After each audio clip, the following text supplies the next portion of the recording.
सबसे पहले सर स्वागत है। कैसे देख पा रहे हैं लोकसभा चुनाव के बाद आज भी प्रधानमंत्री मोदी जी का शायद टोन बदलता हुआ नजर नहीं आ रहा, क्या कारण हो सकता है? देखिए, ये देश में जहरीली जुबान के मोदी जी हैं अगुआ और बाकी पार्टी है बबुआ।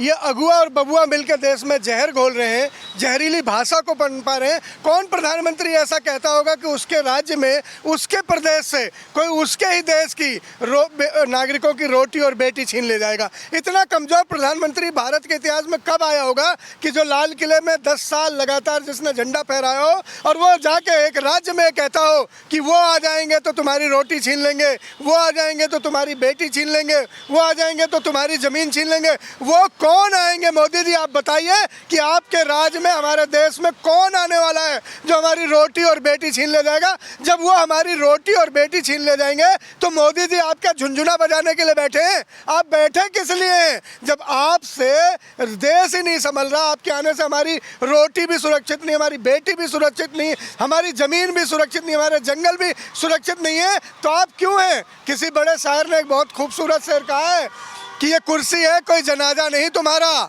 जब कुछ कर नहीं सकते तो उतर क्यों नहीं जाते? जब आप रोटी नहीं बचा पा रहे हो, बेटी नहीं बचा पा रहे हो, जंगल जमीन जान नहीं बचा पा रहे हो, तो आप काहे प्रधानमंत्री बने बड़का शंखनाद किए जा रहे हो? आप अपना देश नहीं सुरक्षित कर पा रहे, प्रदेश नहीं बचा पा रहे, किसान नहीं बचा पा रहे। और आप क्या कह रहे थे मोदी जी? आप क्या कह रहे थे कि रोटी और बेटी छीन लेंगे? ब्रिजभूषण से बेटी जब छीनी जा रही थी तो आप क्या कर रहे थे? सोना जीतने वाले बेटियों के ऊपर जब बूट रखा जा रहा था तो आप क्या कर रहे थे?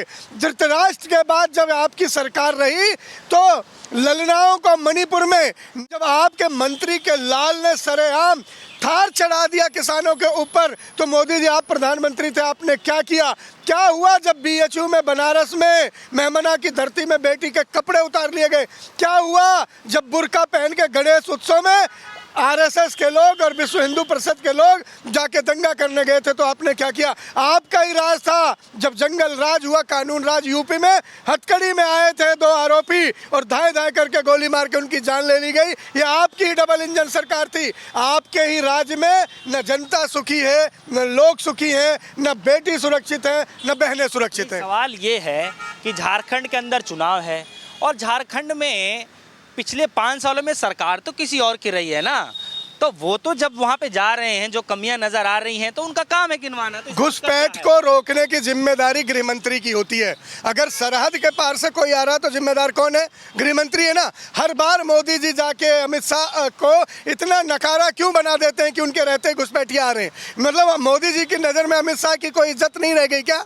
मोदी जी की नज़र में अमित शाह कोई काम करने लायक व्यक्ति नहीं रह गए क्या? मोदी जी की नज़र में अब अमित शाह का कद घट गया है क्या? बार बार अमित शाह जैसे गृह मंत्री को वो क्वेश्चन मार्क में खड़ा कर देते हैं। ये क्या सोची समझी रणनीति है, प्रयोग है या संयोग है? 5 साल तो मिला ना विपक्षी पार्टियों को, वहाँ पे क्या किया है?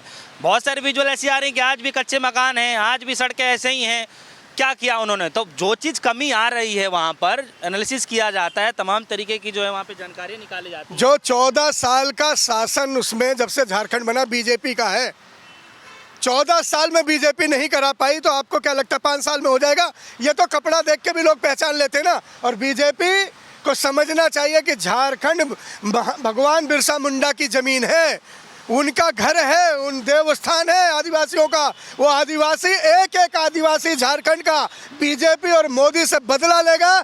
मध्य प्रदेश में उनके मुंह पर पेशाब करने वालों को झारखंड का एक भी आदिवासी वोट नहीं देने जा रहा, इन्हें जिताने नहीं जा रहा, इन्हें मुंह की खानी पड़ेगी। बाबा बिरसा मुंडा की जमीन का आदिवासी इस बात के लिए जागरूक है कि बीजेपी भगाओ और इज्जत बचाओ। ये अभियान चल रहा है, ये अभियान चल रहा है जन जन में कि बीजेपी आएगी तो महंगाई हो जाएगी। ये तो थाली छीनने वाले लोग हैं साहब। इन्होंने किसानों को बलिदान करा दिया, इन्होंने तो बेटियों को, सोना लाने वाली बेटियों को खून के आंसू रुला दिए, किसानों के ऊपर थार का पहिया चढ़ा दिया। ये किस मुंह से जाते हैं वोट मांगने? मुझे तो समझ ही नहीं आता। आप देखिए कि उत्तर प्रदेश में भी चुनाव है, उपचुनाव, महाराष्ट्र में चुनाव है, झारखंड में चुनाव है। आप देखिए कि योगी आदित्यनाथ समेत तमाम बड़े दिग्गज नेताओं को जो है अलग अलग जगहों पे उतारा जा रहा है। आप समझ रहे हैं, स्टार प्रचारक के तौर पे। आप समझिए कि इतने बड़े नेताओं को उतारा जा रहा है, कुछ तो प्रभाव पड़ेगा। हरियाणा तो अभी जीता जागता उदाहरण है। मैंने देखा है योगी आदित्यनाथ जी कितने बड़े दिग्गज नेता हैं, सांसद थे तो संसद में फूट फूट के रो रहे थे, उनके आंसुओं की धार भी देखी है, उनके आंसू नहीं सूख रहे थे, मुझे जान की धमकी मिल रही है, मुझे बचा लो। उनकी दिग्विजयी, उनका दिग्गजपन मैं जानता हूं, उनका जमीनीपन पूरा देश जानता है। सिर्फ ये नफरत फैला सकते हैं, फसाद करा सकते हैं, दंगा करा सकते हैं, गुंडा राज करा सकते हैं। क्यों नहीं जाके योगी बताते कि मैंने ये बड़ा काम किया है। योगी जी तो कहते हैं कि मेरे यहाँ कांवड़ पे फूल की वर्षा हेलीकॉप्टर से होती है, इसलिए चुना था इन्हें, इसलिए मुख्यमंत्री बनाया था कि फूल से वर्षा कर दो। 9 लाख दिए जला दिए मैंने घाट पे, 19 लाख दिए जला दिए, रिकॉर्ड बना दिया, 25 लाख हो गए। आपको दिया दिवाली खेलने के लिए मुख्यमंत्री बनाया था। गरीब के घर में रोटी कितनी गई योगी जी बताएंगे तो नील बटा सन्नाटा आ जाएगा, नहीं बता पाएंगे। गरीब के घर में बुलडोजर भिजवा कर बहन बेटी को जलवाने वाले योगी जी के राज में ये जवाब दे पाएंगे क्या? अतीक अहमद और उनके भाई को हथकड़ी में मरवाने वाले विकास जी का कार पलट देने वाले ये लोग जवाब दे पाएंगे क्या? कितनी नौकरी दी योगी जी यूपी में आपने। करवा चौथ के दिन वर्दी वाली पुलिस वाली बहन हमारी कानपुर में आ रही थी, योगी जी इस पर भी कुछ बोलना। उस महिला का बलात्कार उसके घर में हो गया, योगी जी आपकी सरकार थी। और उस पुलिस का हुआ, उस खाकी का हुआ, जो खाकी रोकती है वही सुरक्षित नहीं आपके राज में। योगी जी जा जाके झूठे ही मरे मठाधीश घूम रहे हो, झूठ मार रहे हो, झूठ पे झूठ मार रहे हो। आपका प्रदेश, आपकी स्थिति देख लो, आपका हंगर स्ट्राइक देख लो, आपके यहाँ का खुशहाली देख लो, रोजगार देख लो। अगर जरा सा भी शर्म हो ना तो आपको शर्म आनी चाहिए कि आप झूठ का प्रपंच करते हैं। एक बात बताइए मुझे कि चुनाव है, देखिए आता है जाता है, ठीक है, लेकिन इन दिनों जो चुनाव है उसमें एक ट्रेंड चल गया है कि योगी आदित्यनाथ जी को एकदम मॉडल के रूप में पेश किया जा रहा है। जैसे अभी हाल ही में देखा होगा कि कटोगे बटोगे, समझ रहे हैं आप, बटोगे तो कटोगे, वो नारा जो है तमाम तरीके से सुनने को मिल रहा है।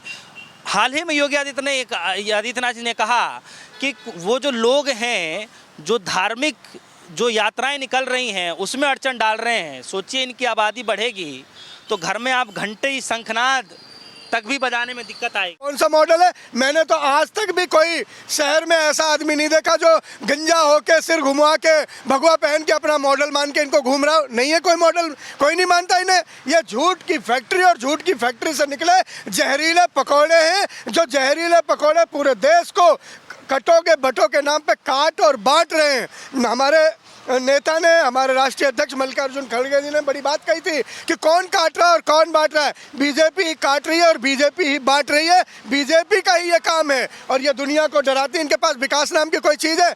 योगी जी ने बताया कितने लाख लोगों को नौकरी दी, कितनी लाख किलोमीटर सड़क बनाई, कितनी बेटियों को पढ़ाए लिखाए, कितनों को PhD कराई, कितनों को अच्छी उन्नत विदेश में शिक्षा के लिए भेजा। नहीं है, क्या है? कटोगे तो बटोगे। ये कटोगे तो बटोगे 1947 जैसी हालात कर रहे हैं। 1947 में भी इतनी नफरत नहीं रही होगी। इस पे आ जाइए, जो मोदी जी इतना गंभीर बात कह रहे हैं कि बेटी छीन लेंगे वो लोग, हैं, रोटी छीन लेंगे, ज़मीन छीन लेंगे, इतनी गंभीर बात खुद मोदी जी भरे मन से कह रहे हैं, कुछ तो गंभीर होगा ना। नहीं, शर्म आनी चाहिए मोदी जी को, इस बात पर शर्म आनी चाहिए। और देश में इतना संसार और इतना कमजोर, इतना कायर प्रधानमंत्री आज तक नहीं हुआ जिसके प्रधानमंत्री रहते हुए रोटी और बेटी को छीन ले जाएगा। ऐसे प्रधानमंत्री को तत्काल कुर्सी से उतर जाना चाहिए। ये देश में तो इन्होंने एकदम अलगाववाद कर दिया। कोई जंगल राज चल रहा है क्या? अगर कोई प्रधानमंत्री नाम का पद नहीं है, गृहमंत्री नाम का पद नहीं है, कोई आक्रांता आएगा हमारी रोटी और बेटी छीन कर लेकर चले जाएगा, फिर आपको चुन किस लिए रखा है? आप इतने नकारा, इतने नाकाबिल, इतने किसी काम के नहीं हो। ये आप अपनी मजबूरी खुद ही बयां कर रहे हो कि मैं किसी का काम का नहीं हूँ, मैं प्रधानमंत्री हूँ, मेरे प्रधानमंत्री रहते आपकी रोटी कोई छीन ले जाएगा, आपकी बेटी भी कोई छीन ले जाएगा। तो ऐसे कमजोर प्रधानमंत्री को मत चुनना दोस्तों, जिसके राज में रोटी और बेटी दोनों पर दाग हो। क्या लगता है आपको कि इस तरीके के बयानबाजी देने का पीछे का मकसद क्या होता है? चाहे हेमंत विश्व शर्मा जी हों, चाहे जो है वो एक वायरल हो रहे मिथुन चक्रवर्ती जी का भी वीडियो वायरल हो रहा है, अमित शाह जी के सामने बोल रहे हैं, योगी आदित्यनाथ जी का बयान लगातार चला, प्रधानमंत्री मोदी जी भी बोल रहे हैं। क्या लग रहा है कि इन चुनावों के दौरान इस तरीके की बयानबाजी जो चल रही है क्या दर्शाता है? उसमें एक विषैला आदमी असम से आया है, एक जहरीला आदमी यूपी से आया है, एक नाग जैसा बंगाल से आया है, एक अपने आप को काला नाग बताता था कि मैं तो काला नाग हूँ। वो मिथुन चक्रवर्ती क्या कह रहा है? क्या कह रहा है?